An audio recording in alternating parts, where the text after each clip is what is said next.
Здравейте и добре дошли на видеопрезентация на двустаен апартамент в комплекс Санта Марина, намиращ се на първи партерен етаж с прекрасна веранда. Виждате, това е верандата.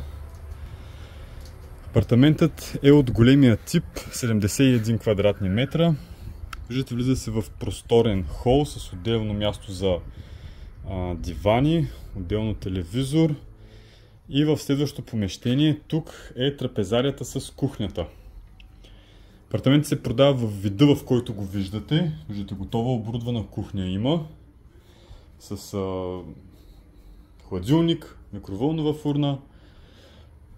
Банята се намира ето тук. В момента има доста лични вещи, но виждате, направена по стандарт на Санта Марина.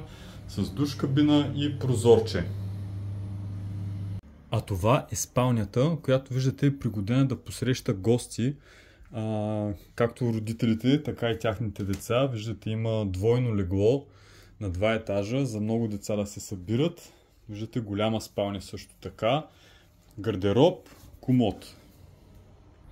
И това отново е всекидневната, която е с прозорци от две страни. И най-приятната част, може би за лято, това е верандата, в която хората прекарват по-голямата част от времето си. Тъй като се намира в вила 514, виждате, срещу вас няма абсолютно нищо. Няма други вили, т.е. имате пълното спокойствие. На тези релси отгоре, които са, хората са монтирали лятото завеси и са ограждали като самостоятелна стая терасата. Това е апартамент. За следващи въпроси сме на разположение. Имотен партньор Станислав Новков съм. До скоро!